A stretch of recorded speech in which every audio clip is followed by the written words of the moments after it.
The atmospheric generators hummed as Parker stepped off the transport shuttle onto Station Kepler 442b, his boots clanking against the metal deck. 5 years had passed since he'd seen her, since that impossible night when Eva had appeared in his cramped Earth apartment. Scales shimmering like starlight, wings folded against her humanoid form. She had been wounded, fleeing from something she wouldn't name. Parker, a xenobiologist studying off-world species, had patched her up with trembling hands and a racing heart. They had talked until dawn about her world, about the Dragon Collective that ruled the Andromeda sector, about how humanity's stubborn refusal to submit had earned them grudging respect among the ancient species. Then she was gone, leaving only a crystalline scale and a memory that haunted his dreams. Now, standing in the station's arrival bay, Parker found himself face to face with 5 young women. They shared Ava's ethereal beauty-high cheekbones, eyes that shifted between violet and gold, and that unmistakable aura of contained power. But these were different, younger, and unmistakably related. "Parker-chun?" the tallest one asked, her voice carrying harmonics that made his chest vibrate. "We are the daughters of Queen Eva of the Crystal Flame Dynasty." Parker's throat went dry. "Queen? Daughters?" The second daughter, smaller but with fiercer eyes, stepped forward. "Our mother spoke of you often. The human who showed her kindness when she had every reason to fear her. The one who asked for nothing in return." "We need your help," said the third, her scales barely visible beneath her human disguise. "Mother is in danger, and you're the only one she'd trust."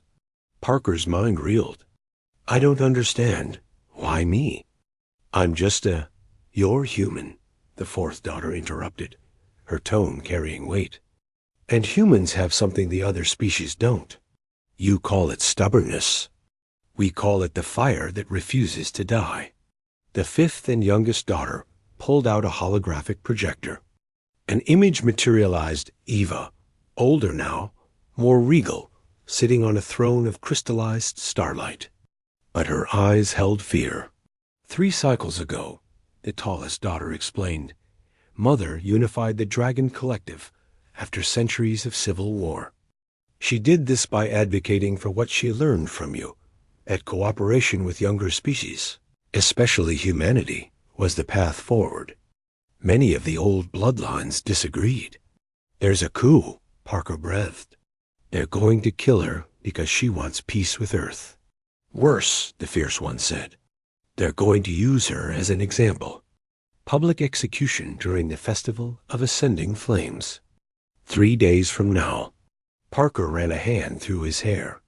His expertise was in studying alien biology, not staging rescues across hostile territory.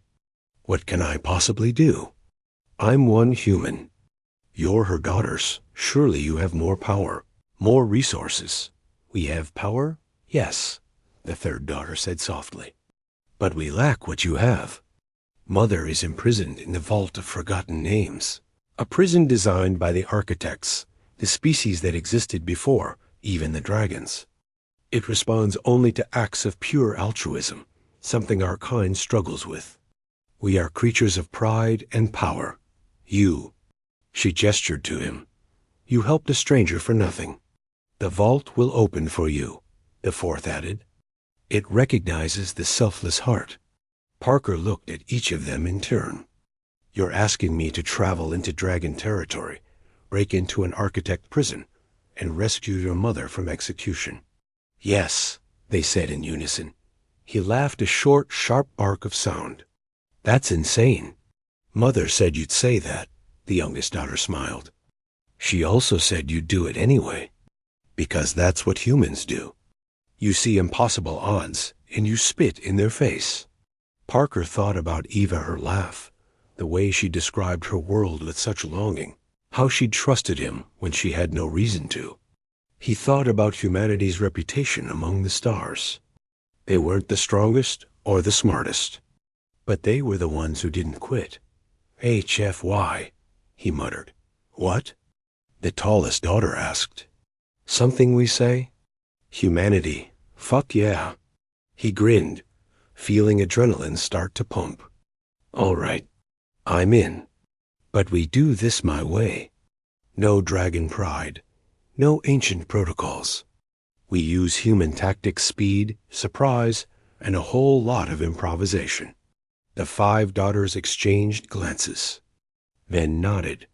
There's one more thing, the fierce daughter said, pulling out a vial of shimmering liquid. Mother's essence. If you drink this, you'll carry her genetic marker. The vault will sense you as family, as someone worthy of trust. Parker took the vial, holding it up to the light. Inside, it swirled like a galaxy in miniature. Will it hurt? Probably, she admitted. But you're human. You'll manage. He downed it in one gulp. Fire exploded through his veins, and for a moment, he saw through Ava's eyes, felt her fear, her hope, her absolute faith that he would come. Then it passed, leaving him gasping but standing. Now, Parker said, his voice steady despite his racing heart, let's go save your mother. And maybe teach these old dragons why you don't mess with the species that crawled out of Earth's gravity well on chemical rockets and sheer spite. The daughters smiled fierce, sharp and full of hope as they boarded their stealth ship. Parker looked back at Station Kepler 442b one last time. He'd come here for a routine research assignment. Instead, he was about to commit an act of interstellar heroism or stupidity, possibly both. But that was humanity for you. Give them an impossible task and watch them turn it into a legend. The ship's engines fired, and they disappeared into the star-flecked darkness, racing toward a queen, a revolution, and the kind of destiny that only humans were crazy enough to chase.